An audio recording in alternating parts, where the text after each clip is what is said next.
मैं संकल्प आज 23 अप्रैल 2025 को ये वीडियो पहलगाम से बना रहा हूँ। कल 22 अप्रैल 2025 को ठीक हमारे पीछे ये जो स्नो कैप पहाड़ियाँ हैं उनके नीचे जो पाइन ट्रीज़ हैं वहीं है बैसारन वैली। वहाँ पे 28 लोगों की निर्मम रूप से आतंकवादियों द्वारा हत्या कर दी गई। वो निर्दोष टूरिस्ट जो अपनों के साथ इस जगह को घूमने आए थे, उनका कोई कसूर नहीं था, उनको मार दिया गया। और कहा जाता है कि उनका धर्म पूछ के उन्हें मार दिया गया।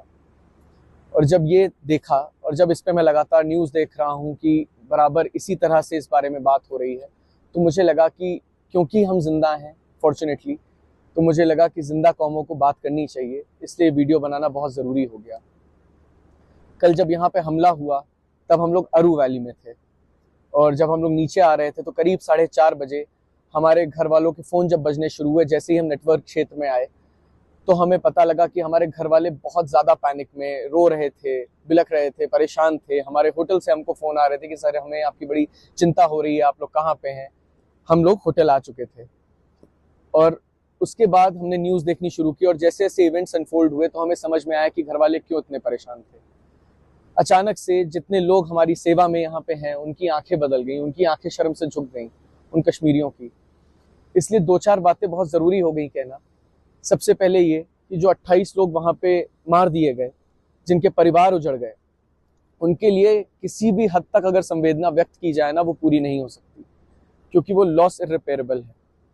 वो यहाँ पे क्या करने आए थे? वो जिंदगी का आनंद लेने आए थे, जिंदगी ही नहीं रही, परिवार उजड़ गए। और दूसरी तरफ एट द सेम टाइम ये रियलाइज हुआ कि जो कश्मीरी लोग हैं, जिनके सिर माथे जिन्होंने हमको अपने लगाया था, उनके परिवार कैसे उजड़ गए।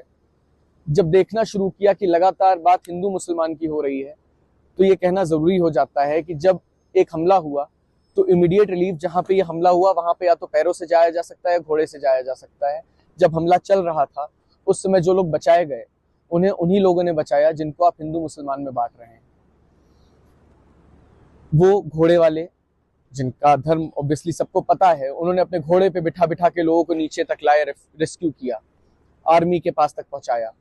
आर्मी को पहुंचने में जितना समय लगा, अभी हमारे ऊपर से हर 5 से 10 मिनट में हेलीकॉप्टर निकल रहे हैं। हम लोग लगातार कल से हेलीकॉप्टर की आवाजाही देख रहे हैं। मैं सही बताता हूं आपको कि इस नदी की आवाज के बीच में वो हेलीकॉप्टर की आवाज ने हमको रात भर सोने नहीं दिया।